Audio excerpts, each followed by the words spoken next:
So that's like the live action part of it, which was very complex, but it is nowhere close as complex as to the CG part of it. The CG part of it is a beast, right?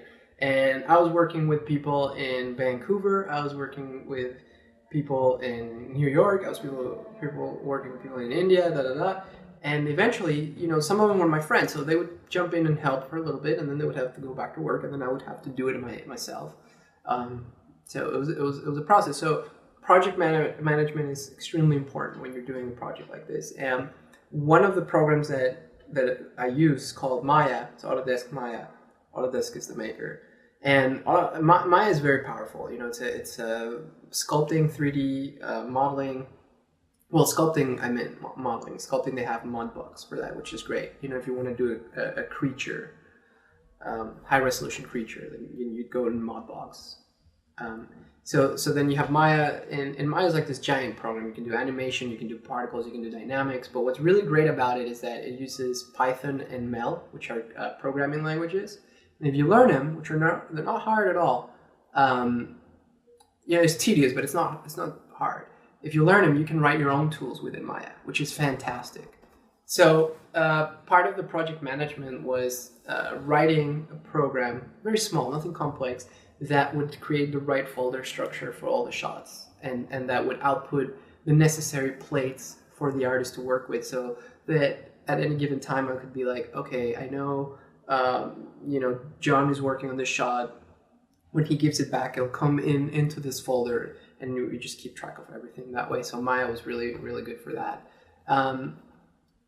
When I used Buju and PF Track to track the live action plates and create the 3D world. So what we did with that is, when you're shooting green screen stuff and you're gonna build a digital set afterwards, you need to make sure your visual effects supervisor is taking all sorts of notes, all sorts of measurements. What are the distances?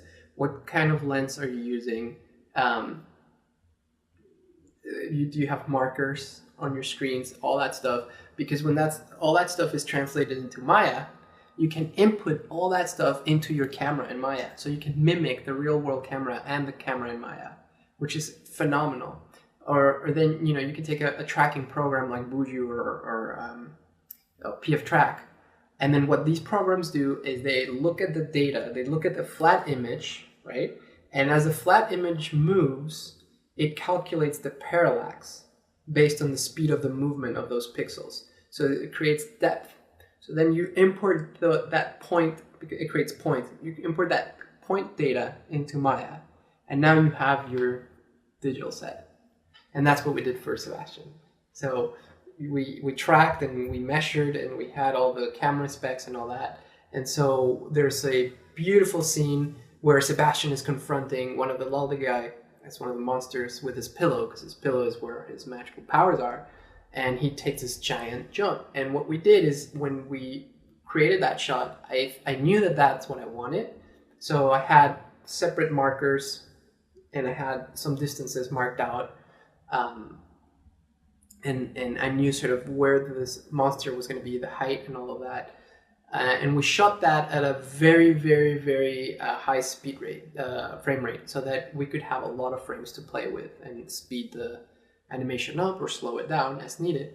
So we shot that, took it into PF Track, brought it into Maya, and then created one of the shots that you'll see in the trailer.